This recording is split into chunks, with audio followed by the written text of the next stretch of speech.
Hi, everybody.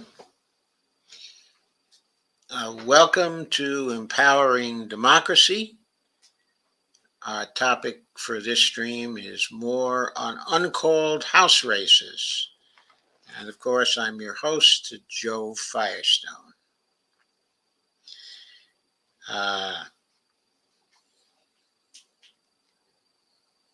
And Greg Mallard says, "Hello, Joe." Hi, Greg. It's nice to see you here. Please do share, like, and subscribe if that is relevant for you. I'm going to start by sharing a nice little micro blog from 538. So let me do that. Oh, wait a minute. Let me share this on Facebook, since it doesn't go anywhere on Facebook if I don't share it.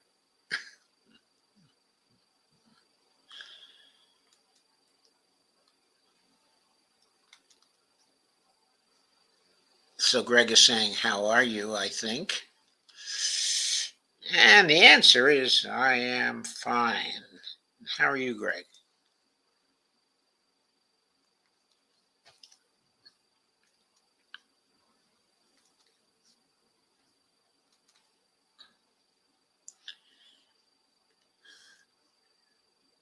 And Greg says,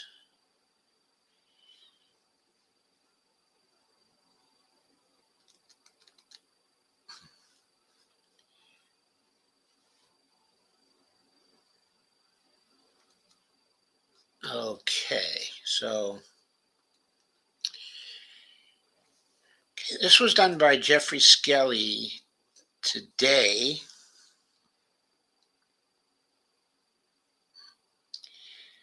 on November 15th, 10:56 a.m. Although Democrats got good news in Arizona's governor race yesterday, most of the recent projections in U.S. House races have been better for the GOP. As things stand, Republicans have won 250 seats compared with 207 for Democrats. I remind you that that's 422 seats out of 435. Okay, this is according to ABC News estimates. That puts Republicans just 3 seats short of a majority clinching 218. It's relevant here that to become the Speaker of the House, you need 218 votes. They don't necessarily have to be from the same party, but you do need 218 votes. Okay, it doesn't help to have a plurality of votes and have only 217.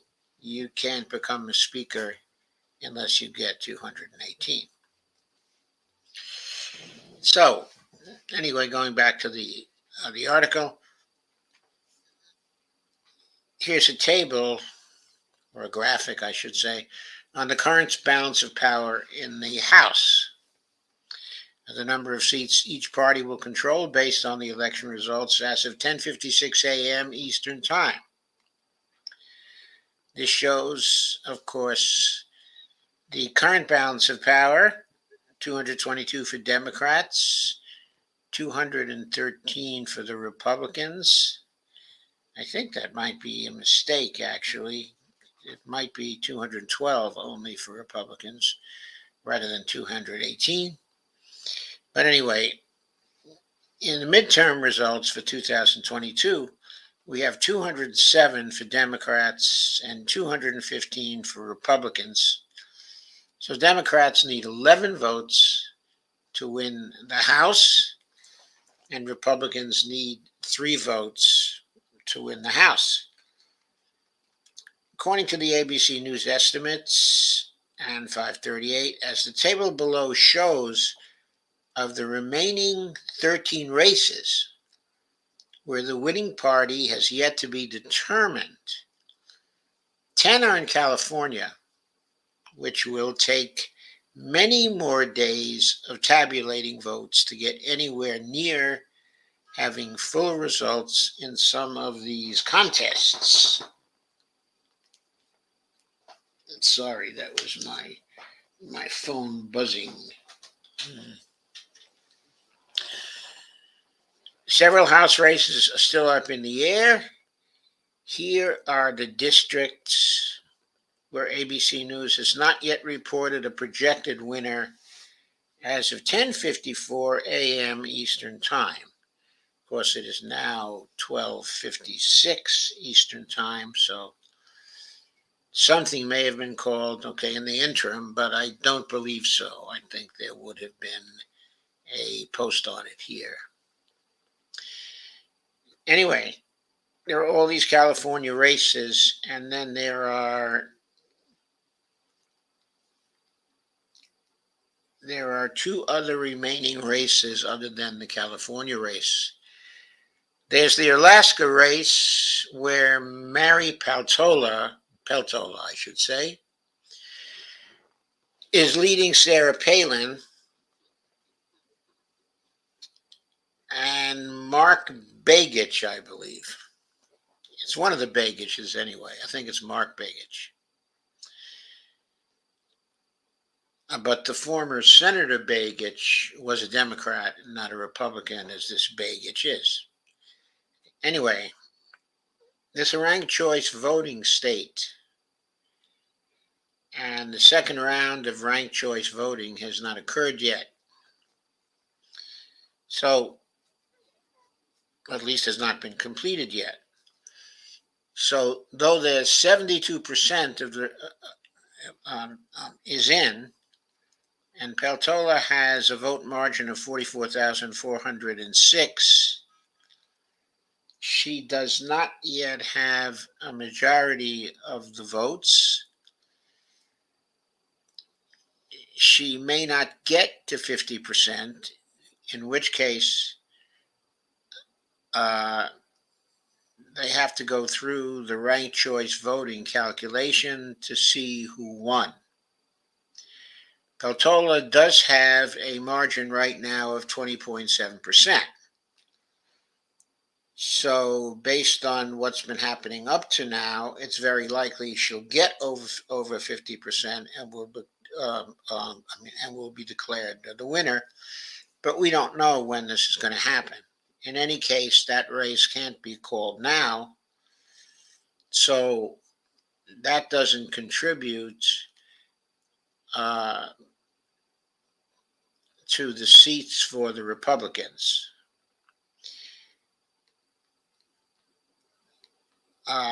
In the 2nd Congressional District in Maine, there is Jared Golden, and that's a ranked choice voting situation as well. So even though Jared is ahead by 5.3, at this point, 88% of the vote is in. That race had not been called yet because it's a ranked choice voting race, and Jared doesn't have more than 50%. So that race will have to go through the ranked choice calculation unless there's some surprise between 88% of the vote and the full vote in. And there's a little bit of an oddity in this table, which was compiled, by ABC. The Colorado 3rd race here, the Lauren Boebert race, where there's 99% of the vote in. Boebert's leading by 1,122, which is a percentage lead of 0.3%. So this is very, very close, but there's very little of the vote that's still left. Whether there's enough votes for Frisch to catch up, even if those votes were to fall for him, I do not know, at this point. That one, though, looks highly probable for Bobert, okay, at this time, but it has not been called. So if it's called, sometime in the next couple of days, we'll know the Republicans have gotten down to the place where they need only two more votes to control the House. Uh, the rest of the districts here are California districts. Was one, two, three, four, five, six, seven, eight. There are nine of those districts. So notice in this statement by 538, there's been a miscount. That is, they say 13 races are there, and there are 10 in California. Well, we just counted. There weren't 10 in California. There were 9 in California. Okay. So if we look at the races where the Democrats are leading only in California, the Josh Harder race in the California 9th, Josh Harder, with 36% of the vote in, has a lead of 12.5%. They haven't called that race. Why not? Because only 36% of the vote is in. Okay, it's way past election day. It's a week past election day, and they've only counted 36% of the vote in the California 9th. In the California 3rd, I'm sorry, I'm only going over the situations where Democrats are leading. In the California 13th, Adam Gray has a 0.7% lead. It amounts to 761 votes over Duarte, with 58% of the vote in. Now, 42% of the vote is out. That means there's plenty of space for Duarte to overcome a 761 vote lead from Gray. Okay, so that one is a little shaky. With 50% of the vote in, Costa, I think that's Jim Costa, in the California 21st, okay, has a lead over Mayor, okay, the Republican, of 7,092 votes. Uh, he's ahead by 8.5%. That, of course, is too early to call. Not too close to call, but too early to call. Okay. We don't know how long it's going to take him to get any more votes in. Looks good for the Democrats, okay, in that particular race. Okay, remember, the Democrats um, have to get 11. In the California 13th, it's highly questionable.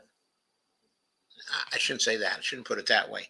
We can't tell who will win. The margin is 761 votes, 0.7%. 42% of the vote is still outstanding. We don't know who the 42% is going to vote for. So we can't even say with a likelihood or a probability or an impression that Adam Gray is going to win that one. But we've gone over already three other races where Democrats are looking very, very good. Okay, a 20.7 lead, okay, in Alaska for Feltola, 12.5% lead for Harder, an 8.5% lead for Costa. So those look highly favorable for Democrats. Only problem is they need to have 11 races in which things are looking very, very good. And so far, they have 3. There's one race which is looking good for the Republicans, but not really very, very good. They're ahead by 5.7, but 48% of the votes are still out. So we can't really tell what's going to happen in the California 3. The lead for the Republicans is just too small. In the California 22nd, David Valdeo is ahead by 5.3. He's the incumbent, but only 40% of the vote is in. So he has a lead of 3,063, but with 60% of the vote still out, that doesn't give him enough of a lead over Rudy Salas. Okay. Then we have the California 27th. Now this puzzles me. Oh wait, I'm supposed to be going over only Democrats' races. So let me continue with that, and then I'll go back to races where the Republicans are ahead. California 47th, we have Katie Porter, okay, over Baugh. Now, the real totals in that race we get from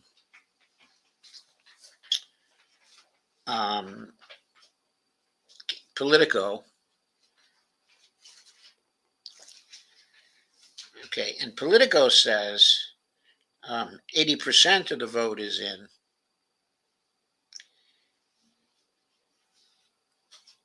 And Katie's ahead by 1.2% of the vote. She has a lead of close to 13,000 votes. Still too small a lead to call that race in her favor because 20% of the vote is still out. And depending on where that vote is, you could have enough of it go to Baugh to wipe out the 13,000 lead that Katie Porter has. So that one looks fairly good for Democrats, but it's not something that you'd want to count on, okay, at this point. Okay, then we have a vote from Levin. I forgot the first name of this Levin. Hang on a second. Let me see if I can get it for you. In California 49th, let me get to here. In the California 49th,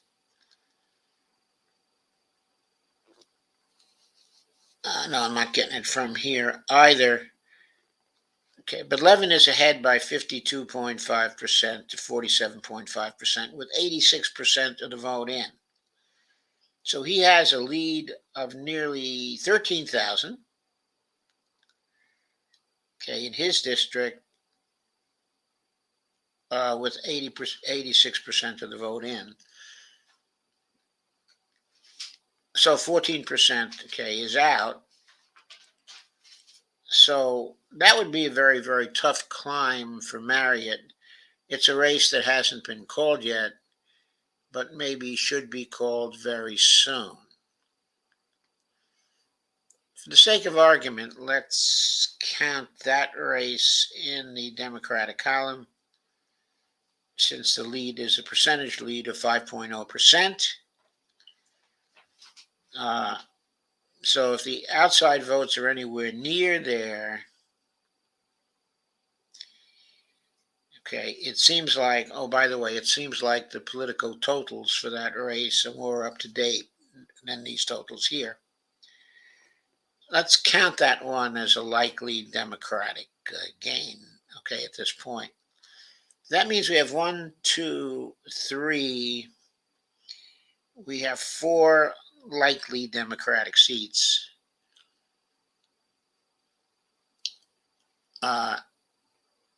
Which would bring the total number of Democratic seats up to 11.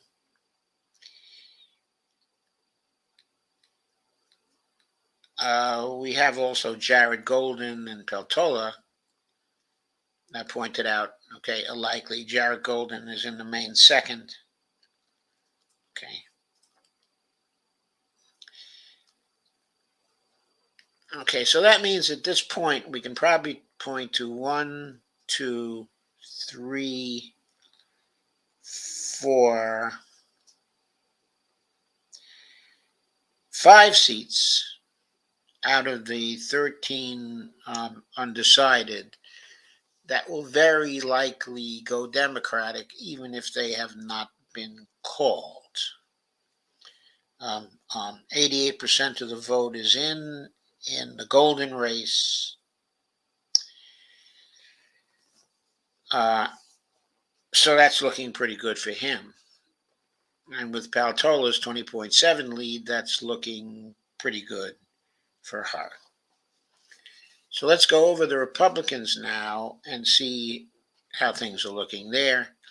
I've already said that in the Jones-Kiley race, it's a 5.7% lead for Kiley, but only 52% of the vote is in. So that one is probably still too early to call, to put in the Republican column. Once again, the Adam Gray-Duarte race is just too iffy because the lead for Adam Gray is 0.7%. I already talked about the David Valdeo and Rudy Salas race. That's too early to call also. It's a 5.3% lead for Valdeo, but there's only 40%. That's it. So there's a big lead for Garcia. I think that is probably Mike Garcia.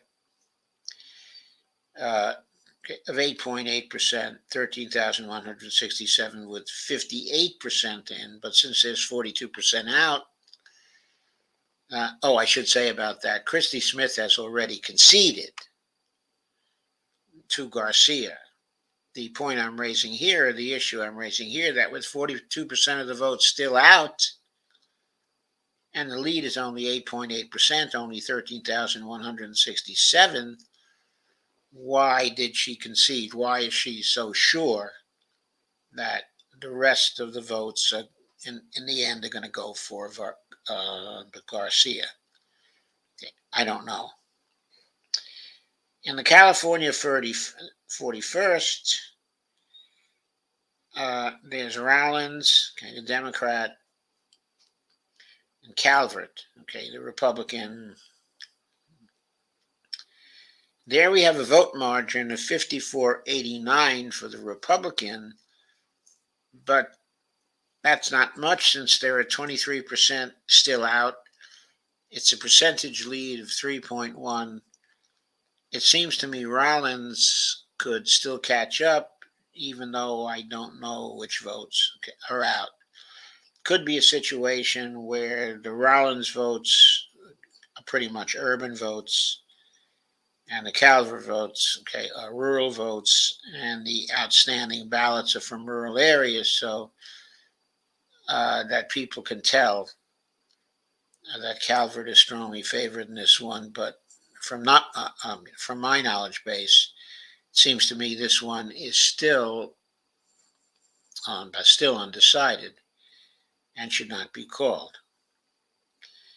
Now here's the Michelle Steele, she's an incumbent, versus Chen race in the California 45th. Michelle Steele is 7.6% ahead, but there's only 67% of the vote in. It's a lead of 13,637. 67% is higher than the 58% in the Garcia race. But the 7.6% is also lower than the 8.8%. That's still considered a close race. Okay, what I'm saying, I guess, so far is as I go through these races, I'm saying that some of the Democratic races we see here are much more callable than some of the Republican races, which are still somewhat iffy. Now, in the California 47th, we have Katie Porter. And she's ahead by 1.3%, 2,891 votes, it says here, versus 78. Let me look up this race. So Katie has 114,392 versus 111,501.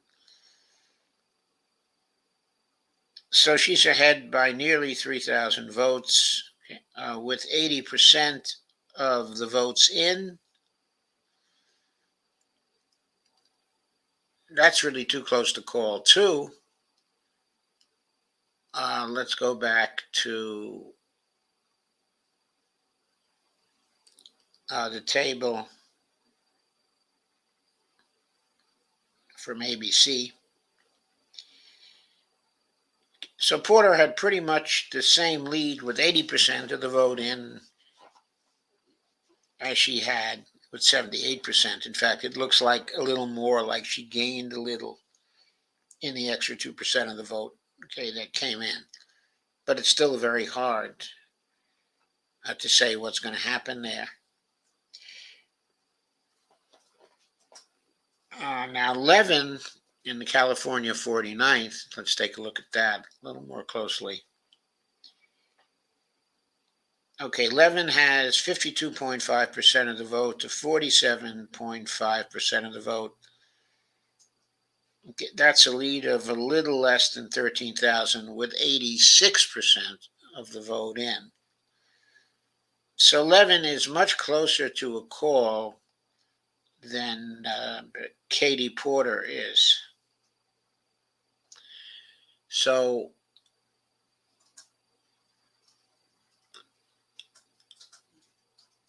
in terms, okay, of expectations, so I would say that one is probably looking good for the Democrats. In the Lauren Boebert race, which is in the Colorado 3rd,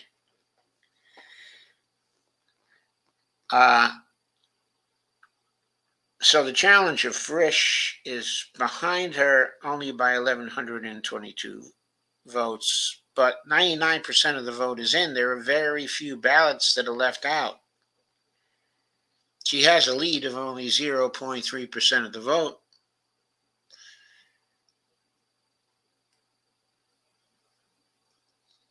I don't think that race is callable yet, but certainly Boebert has a clear advantage.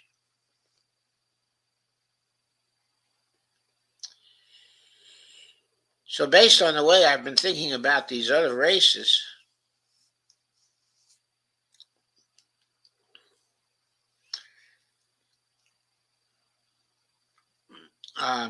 even though that race is only a Republican lean at this point, with 99% of the vote in, I'd say it's looking good for Boebert, even though she's only ahead by 1,122. So okay, it looks to me like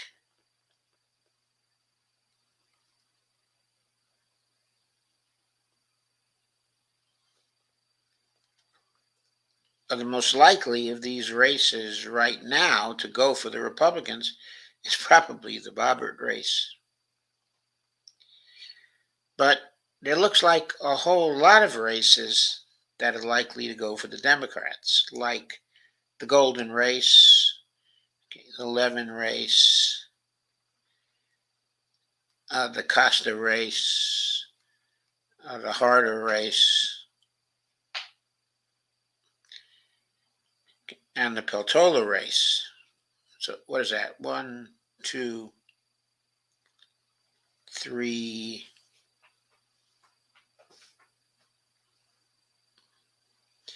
I'm being inconsistent about the Costa race. It's a pretty big lead at 8.5. But there's only 50% of the vote in. So maybe I should hold off on that one. But I think there's still 1, 2,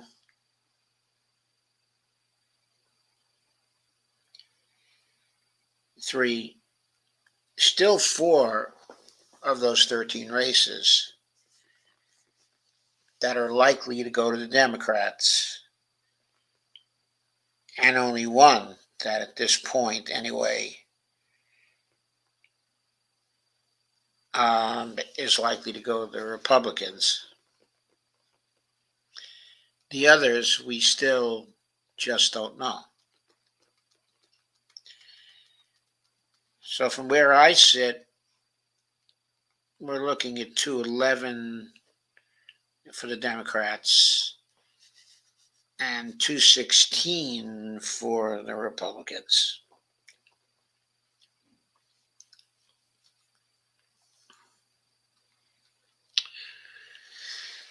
So there's some commentary here on 538 by Jeffrey Skelly about some text describing the situation. Let's take a quick look at this baker's dozen worth of seats.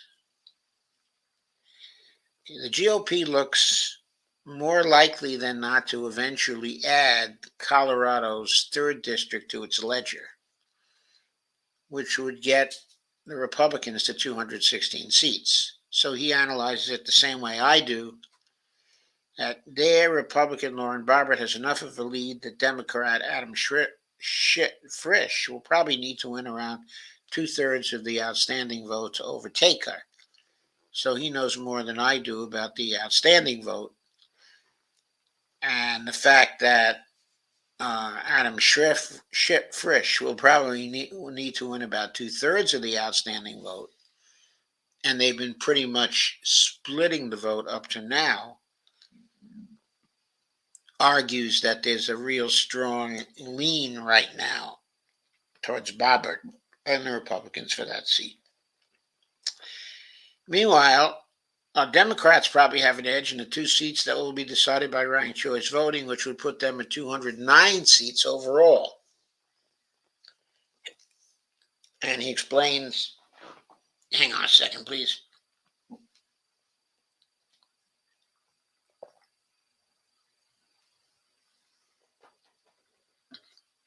In Alaska's at-large district, a Democratic rep, Mary Peltola, has 47% of first-choice votes. This time around, she'll likely end up with more than the 40% she initially won in the August special election here, which proved sufficient to win a majority after second-choice votes were tabulated. In Maine's 2nd district, Democratic Representative Jared Golden isn't far away from 50% either in his race against Republican Bruce Poliquin. History suggests he'll receive enough support from 3rd-place candidate Tiffany Bond's voters to get over that threshold. Bond also finished in 3rd in 2018 when Golden first won here, and her voters helped Golden defeat then Representative Poliquin that year. Interesting. So a repeat of the 2018 election, and it's likely that Golden is going to win. California Republicans are probably favorites in 4 seats: the 3rd, the 27th, the 41st, and the 45th districts. The GOP candidates lead in the 3rd and 41st districts, which also have Republican-leaning partisan makeups, while the Republican incumbents in the light blue 27th and 45th districts have leads in the high single digits. Unless reporting trends change, these seats are positioned to get Republicans to a majority with 220 seats overall.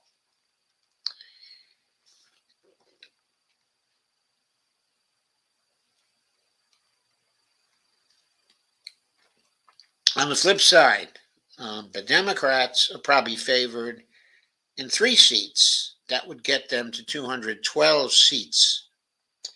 The 9th, the 21st, and the 49th districts.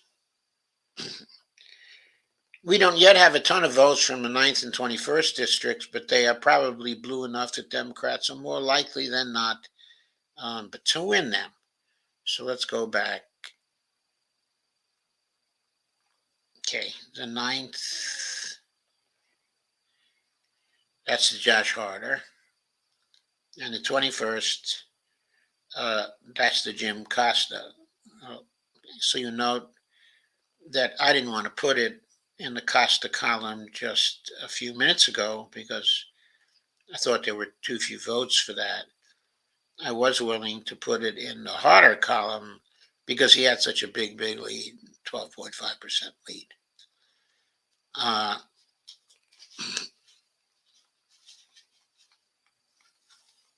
So nothing but a reasonable disagreement there.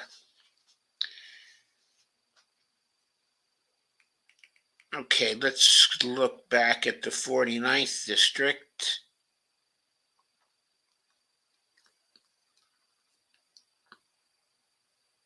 That, okay, is Levin, okay, and Marriott.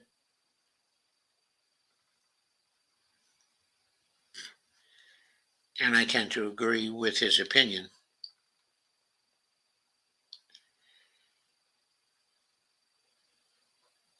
That's probably good enough.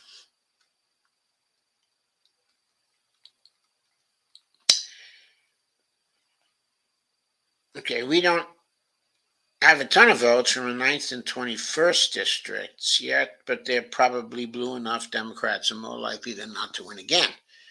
In the 49th district, the Democratic Representative Mike Levin, there's his first name, leads by about 5 points. So Republican Brian Marriott has yet to win about two-thirds of the remaining votes to catch Levin.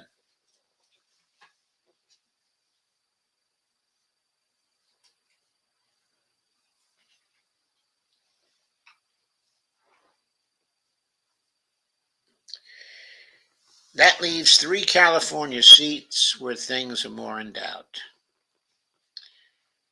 The Adam Gray district, the 13th, where I also thought it was in doubt. In the 22nd, where Valadao leaves by 5 points, okay, Valadao, but it could take weeks to see how the remaining votes break. Lastly, in the 49th district, Democratic Representative Katie Porter only has a small edge, and Republican Scott Ball could catch her if he wins around 55% of the remaining votes. So that's a good clarification. Okay, and a good reason why we should view that district as still in doubt. Now, that is hugely significant for Democrats because Katie Porter in Congress is probably one of the most effective members of Congress, okay, in embarrassing the corporations, in embarrassing the monopolies, in showing an analytical style that can really put people on the spot. Furthermore, she is high in the Congressional Progressive Caucus also. She's an officer in that particular caucus. And most probably, if they were looking for a replacement, okay, of Jayapal as the chairman, the most likely replacement would probably be Katie Porter. This is also not to mention the fact that if Katie Porter were elected, she would probably be a candidate for the minority leader in the House. assuming, of course, that the Republicans do win. So if Katie Porter lost, that would be a terrific loss for the Democrats. So that election is very, very important from a party standpoint, okay, for Democrats.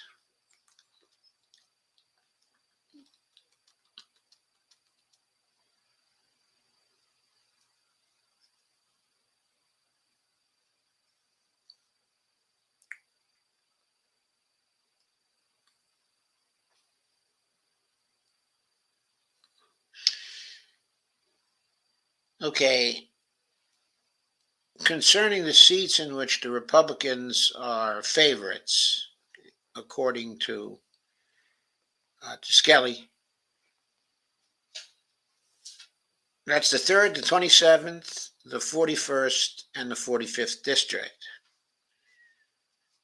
Those are only 4 districts out of the 13.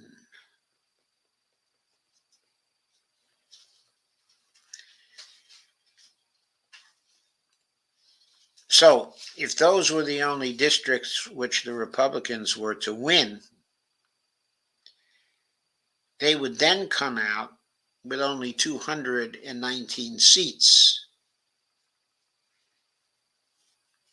okay, which the Democrats having then 216 seats. That is very, very, very close. Let us look at those districts a little closer. The 3rd, the 27th, the 41st, and the 45th.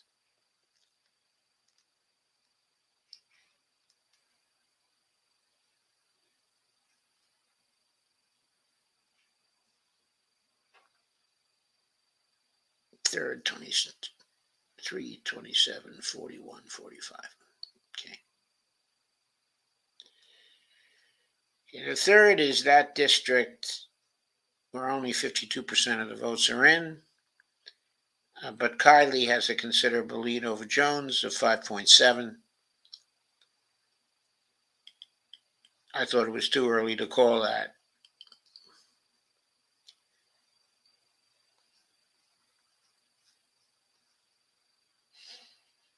And there was the 27th. That's the Garcia Smith. I thought that was a little too early to call, even though Smith has conceded. That's only 58% of the votes in, but the Republicans do have a very healthy lead.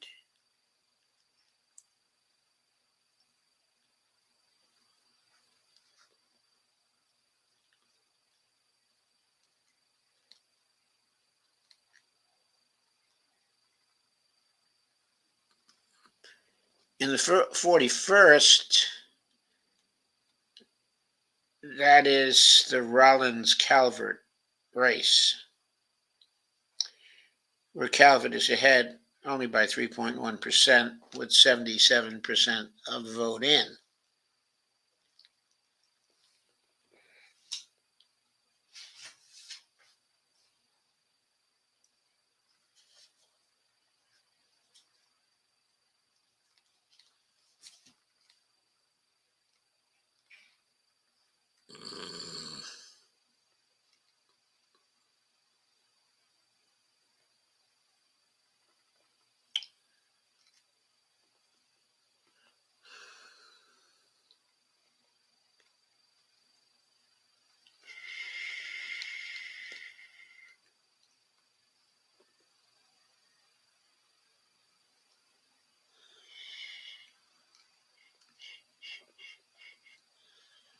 Sorry, I'm strung up here and going back and forth.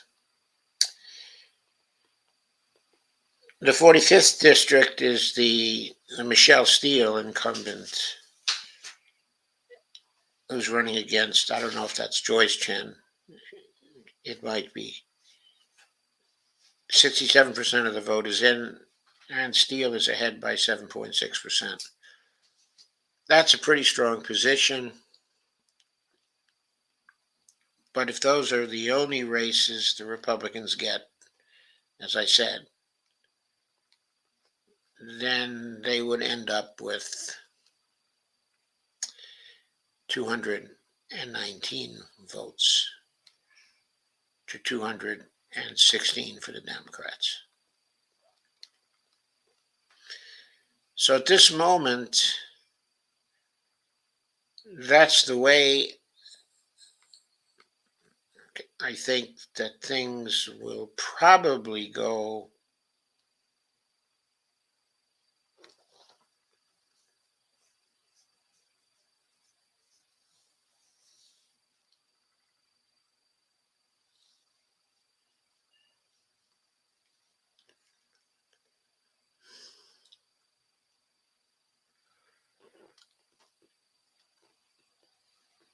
Right, the Republicans, of course, are likely to win the Colorado third as well. So I take that back. We're probably looking at 5 places where the Republicans are likely to hold leads or to win, and that means they'd be at 220. So we may be looking at the 220 to 215 total that Ezra Wilson suggested. I think he suggested that at first on Friday night. I'm sorry, not on Friday night, on Thursday night. He was not with me on Friday. Okay. One more thing to say. There was a big update in the closely contested race for mayor of Los Angeles. Karen Bass extended her lead over Rick Caruso to 52% to 48%. The liberal U.S. representative is now quite likely to be the next leader of the country's second largest city. So that's the way it looks in Los Angeles, though, since we've been talking. There are 2 new posts. One of the last unresolved races in Arizona is the Attorney General's race between Chris Mays and Republican Abe Hamadeh. Mays currently leads by an extremely narrow margin, 50.06% to 49.96%, and the race could go to a recount. But there are still up to 50,000 votes left to count in Arizona, so that margin may still shift, as the chart below shows. Hamadeh needs at least 53% of what's outstanding in order to take the lead.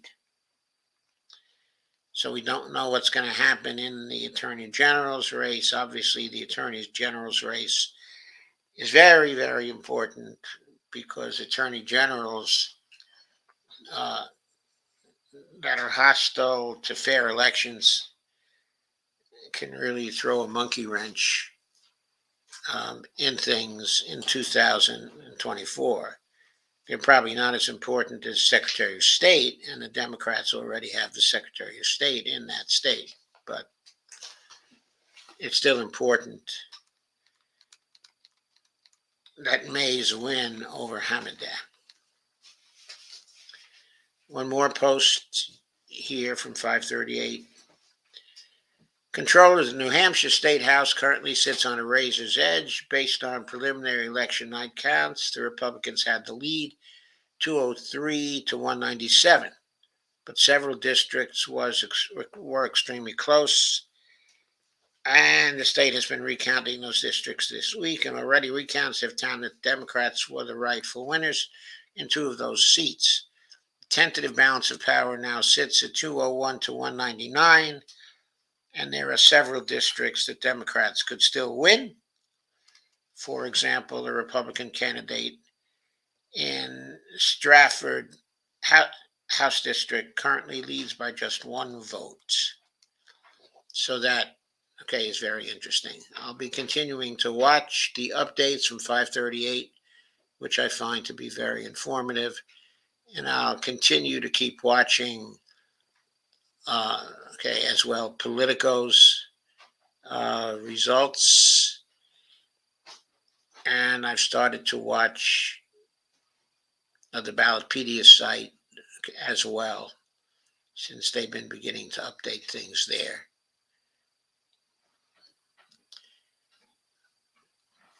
Also, well, finally, what I'd like you to contemplate is the slimmer that final margin turns out to be, the more likely it is that we might find shifts from one party to another. Also, votes that split up the Republican caucus in various ways, with the Freedom Caucus people going in favor of certain things, which the majority of Republicans don't want them to go to. Is, in other words, is going to be increasingly difficult for Kevin McCarthy to maintain control if he can even win the speaker's vote in the first place. I should clarify. Okay, if you're the minority party, okay, and you want to elect your leaders, there's no standard vote that you need in order to elect your leaders. Okay, in other words, there's no requirement like there is for the speaker, who's an officer of the whole House, to actually have a majority of 218. So let's say the Democrats have 215 votes, and there are three people running. Okay, it's very possible that they could elect their party leader based on a plurality of votes. Of course, it wouldn't be the best way to do it. Okay, but there's no standard number that the leader who emerges from the inter-party conflict has to get as a matter of the rules of the House.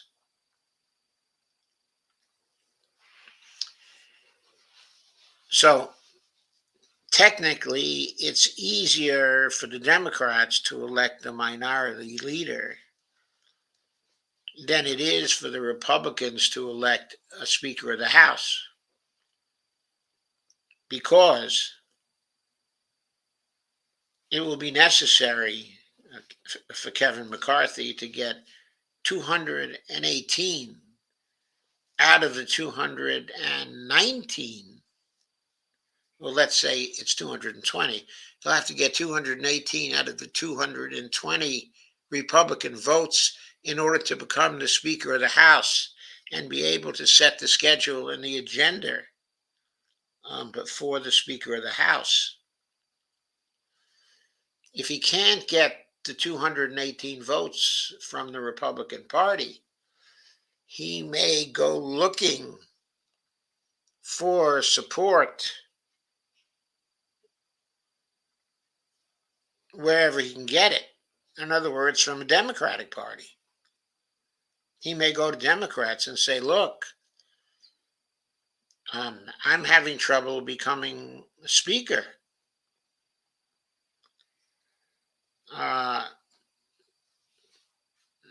looking for 2 or 3 votes from your party to become Speaker of the House. I'm willing to deal. Tell me what you want. So the Democrats may then actually be able to negotiate for certain floor votes on certain issues, like, for example, codifying Roe v. Wade.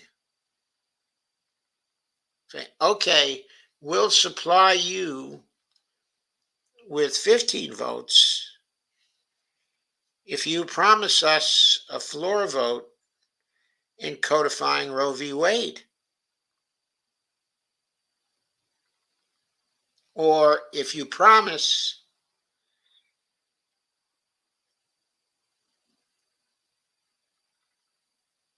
to not have a debt ceiling crisis this time, to abandon your plans to have a debt ceiling crisis. Of course, in that situation, it would be possible for McCarthy to go back to the Republicans to say, look, if you want to have a debt ceiling crisis, you have to vote for me for Speaker. Because if I have to go to the Democrats in order to become Speaker, which I will do, then their price, their price is that I abandon my plans to have a debt ceiling crisis. That would put a lot of pressure on the Freedom Caucus, who desperately wants a debt ceiling crisis. My point is that not only in that situation, but in lots of other situations, it may be the case that Kevin McCarthy will not be able to find the votes he needs to do certain things by going to the Republican caucus, because the Freedom Caucus types are very rebellious. Now, this also extends to a situation where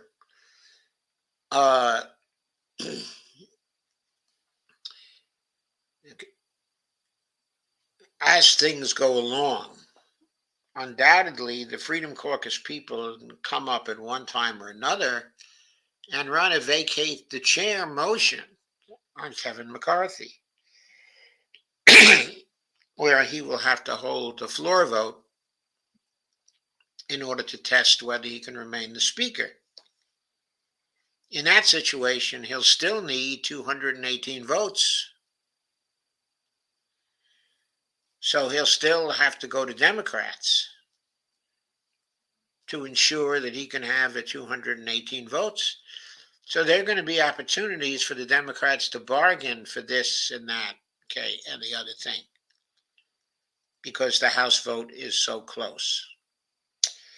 So you have to keep that in mind. Okay, anyway, I've been here for longer than I thought I would be. Thank you for coming.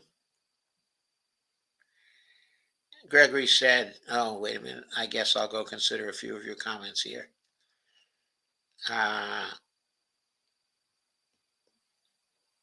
Shane is here. Hi, Shane. The current DCCC chairman also did make things better for House Democrats either. No. Well, the current DCCC chairman is not going to be the DCCC chairman anymore because he won't even be in the Congress. He lost. Okay.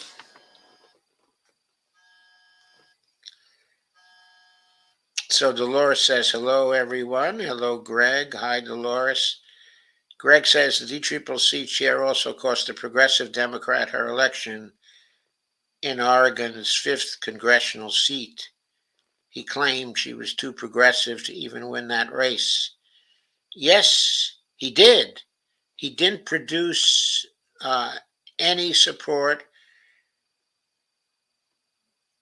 for Jamie McLeod Skinner, who came within a hair of winning. There's no doubt that with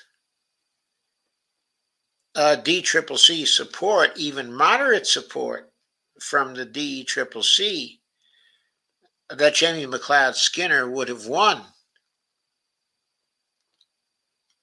I believe she only lost by something like 2.3% or something like that. It was a very small margin.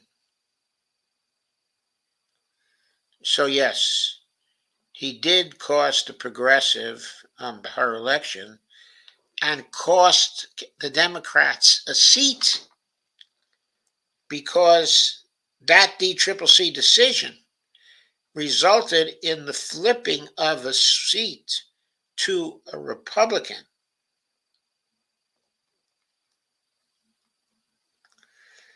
There's Shane. Hope Boebert goes down. Around the world with Brandy and DK. We need Porter. I know. Shane says, I met Katie Porter. She was super dismissive, sat there, and told us underinsured people should be more insured, and then explained Medicare for all and left. Sick of her. She explained Medicare for all to you, to us. Shane says, doesn't mean I want her to lose, but she needs to be not so dismissive to activists. Yeah, I agree. Kay says, Palast is on Hartman's show now. I'm sure he'll have some very interesting things to say. Greg says, Democrats have always had a history of sabotaging their own elections. And then to blame voters when they lose to Republicans. It'll be the DCCC fault if Democrats lose the House. Oh, yeah.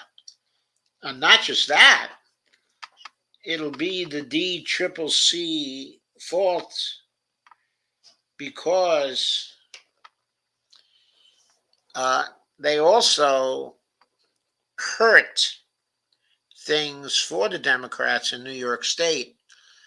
There's an article in The Intercept now, an interview that Ryan Grimm had, with AOC.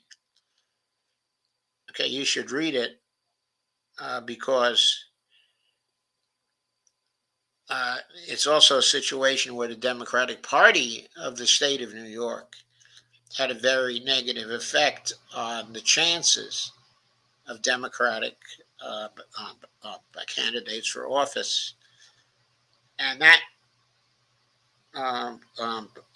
party committee had a key role in screwing Democratic candidates. Kay says that Porter is a professor. Yes, she was a professor. And she was very popular with her students, I understand. But that doesn't mean that she's not dismissive, of activists. So, folks, I have to go. I have another stream later this afternoon. I'll probably be back about 4 or 4:30 for that stream.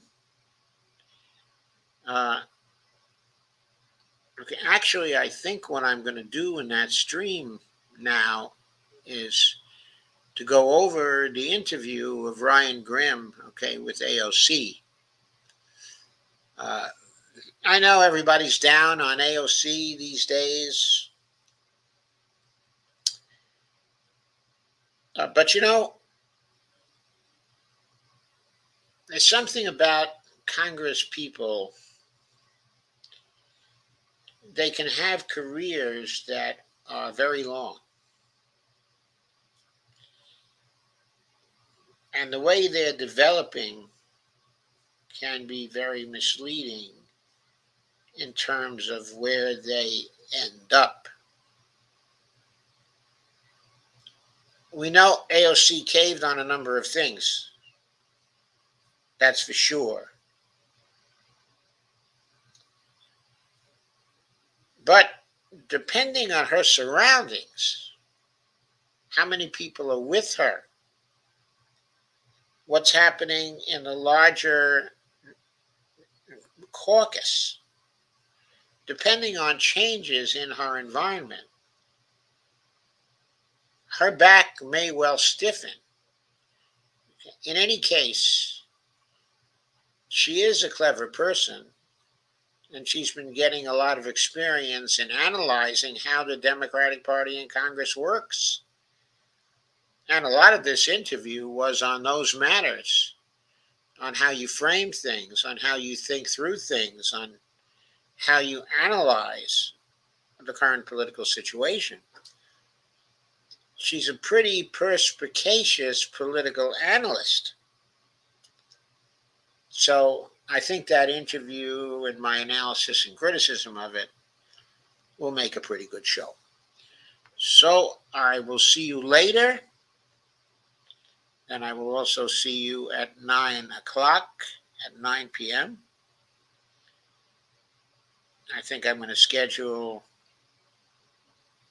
the 4 o'clock show now. So I think it will be a 4:30 show. So, bye.